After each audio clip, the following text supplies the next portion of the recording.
आज बात हो रही है कि प्रधानमंत्री नरेंद्र मोदी ने बतौर गैर कांग्रेसी प्रधानमंत्री एक इतिहास रचा है। 11वीं बार लगातार लाल किले के प्राचीर से तिरंगा फहराया, देश को संबोधित किया। इससे पहले प्रथम प्रधानमंत्री पंडित जवाहरलाल नेहरू और इंदिरा गांधी ने 11वीं बार लगातार लाल किले के प्राचीर से तिरंगा का झंडारोहण करके देश को संबोधित किया था।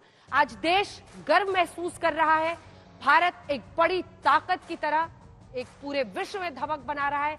लेकिन इसी बीच चर्चा सबसे ज्यादा पीएम के भाषण के कुछ हिस्सों की हो रही है। प्रधानमंत्री नरेंद्र मोदी ने अपने भाषण की शुरुआत तो ईज ऑफ लिविंग मिशन से की कि कैसे हम देश में नागरिकों की जिंदगी के स्तर को बेहतर बनाएं। वो आगे बढ़े, नालंदा स्पिरिट की बात की कि जिस तरह से बिहार में नालंदा यूनिवर्सिटी है, उसी आधार पर शिक्षा का केंद्र हम भारत को बनाएं। लेकिन आगे बढ़ते बढ़ते प्रधानमंत्री ने कहा कि इस देश में अभी कम्युनल सिविल कोड चल रहा है, हमें सेक्युलर सिविल कोड की जरूरत है। क्या ये संकेत और संदेश यूसीसी की तरफ था? दूसरी तरफ प्रधानमंत्री ने आज विपक्ष पर हमला भी किया, भ्रष्टाचार के मुद्दे पर घेरा, निराशावादी सोच पर घेरा, कहा उनका अंत निश्चय है। तीसरी तरफ प्रधानमंत्री ने महिला सुरक्षा के मुद्दे पर बोलते हुए आज लाल किले के प्राचीर से कोलकाता कांड का जिक्र किया और कहा कि सिर्फ कांड होने पर चर्चा न हो, बल्कि जब सजा दी जाती है अपराधियों को तब भी उतनी ही चर्चा हो, ताकि अपराधियों के मन में खौफ। दूसरी तरफ विपक्ष की तरफ से मल्लिकार्जुन खड़गे ने यह संदेश दिया है कि राहुल गांधी की तरफ आज पूरा देश देख रहा है। वैसे राहुल गांधी आज समारोह में भी शामिल थे लाल किले पर। बहरहाल आइए आपको जल्दी से अपनी ये रिपोर्ट दिखाते हैं। सुधांशु त्रिवेदी जी राष्ट्रीय प्रवक्ता सांसद बीजेपी के हमारे साथ जुड़ गए हैं। आलोक शर्मा जी राष्ट्रीय प्रवक्ता कांग्रेस पार्टी के हमारे साथ जुड़ गए हैं। घनश्याम तिवारी जी समाजवादी पार्टी का पक्ष रखेंगे। अरविंद वाजपेयी जी एलजेपीआर का पक्ष रखेंगे। चिराग पासवान जी भी आज वहां पर मौजूद थे। लेकिन इससे पहले कि हम चर्चा की शुरुआत करें, आइए आपको अपनी ये रिपोर्ट दिखाते हैं, क्योंकि आज लाल किले के मंच से ऐसा लग रहा था कि प्रधानमंत्री विपक्ष को कटघरे में खड़ा कर रहे थे, तो रोड मैप अगले 5 साल का यूसीसी को लेकर भी दिखा रहे।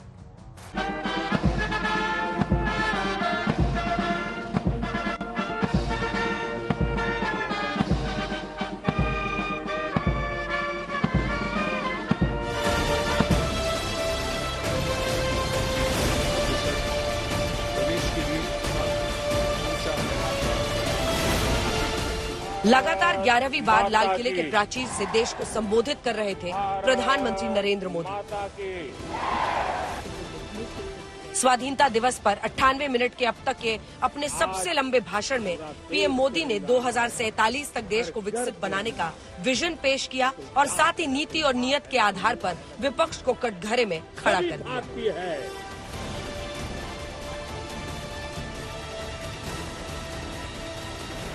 प्रधानमंत्री मोदी ने जिन बड़ी बातों पर जोर दिया उनमें सेक्युलर सिविल कोड की जरूरत, भ्रष्टाचार पर चोट, बांग्लादेश में अल्पसंख्यकों की सुरक्षा, विपक्ष की निराशावादी सोच से खुद को बचाना, अपराधियों के लिए सख्त सजा की आवश्यकता, किसानों की जिंदगी बेहतर बनाने पर जोर और 2036 में ओलंपिक की मेजबानी हासिल करने के लिए पूरी ताकत लगाने की बात कही। लेकिन संबोधन के जिस हिस्से पर सियासत की रेलगाड़ी दौड़ रही है वो है सेक्युलर सिविल कोड की वकालत वाला बयान। अब समय की मांग है कि देश में एक सेक्युलर सिविल कोड हो। हमने कम्युनल सिविल कोड में 75 साल बिताए हैं, अब हमें सेक्युलर सिविल कोड की तरफ जाना होगा। विपक्ष मोदी के इस मंत्र को अपने हिसाब से डिकोड कर रहा है। कांग्रेस इसे बाबा साहब अम्बेडकर और संविधान का अपमान बता रही है। आसान से बोलेंगे constitution is first, constitution is above everything. Prime minister भी कहते हैं constitution is above everything. Constitution जो अलाउ करेगा वही तो होगा। प्रधानमंत्री मोदी ने निराशावादी सोच से बचने का जिक्र छेड़कर विपक्ष को, खासकर कांग्रेस को अपने निशाने पर लिया। लोग तो कहते हैं अरे भाई छोड़ो, अब कुछ होने वाला नहीं है, चलो ऐसा ही मन मर गया था। हमें इस मानसिकता को तोड़ना था, हमें विश्वास से भरना था और हमने उस दिशा में प्रयास किया। तो पलटवार में अध्यक्ष मल्लिकार्जुन खड़गे ने राहुल को देश की उम्मीद बता दिया। मोदी सरकार का ये 11वां साल है, लेकिन लोगों का जीवन बेहतर होने की जगह बदतर होते जा रही है। बेरोजगारी, महंगाई और गैर बराबरी भ्रष्टाचार से आम लोग रोज जूझ रहे हैं। प्रधानमंत्री ने खुलकर देश में वन नेशन वन इलेक्शन की वकालत की। इसे देश की जरूरत बताया, लेकिन कांग्रेस का अलग ही तर्क है। देश के संविधान को समझने वाले लोगों से आग्रह करता हूं कि भारत की प्रगति के लिए, भारत के संसाधनों का सर्वाधिक उपयोग जन सामान्य के लिए हो, इसके लिए वन नेशन वन इलेक्शन के सपने को साकार करने के लिए हमें आगे आना चाहिए। पोल की तरफ जाए। आपके पास 303 सीटें थी, तब भी यही नारे दे रहे थे, खोखले नारे। अब आपकी 240 हो गई, तब भी यही खोखले नारे दे रहे हैं। One nation one friend, one nation one Adani.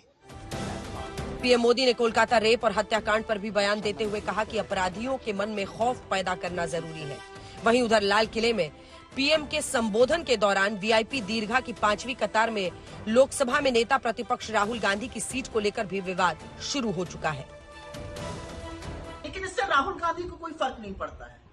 कोई फर्क नहीं पड़ता है कि वो 5वीं रो में बैठे या 50वीं रो में बैठे, वो जननायक है और उसी शिद्दत से लोगों के मुद्दे उठाएंगे जैसे वो उठा रहे हैं।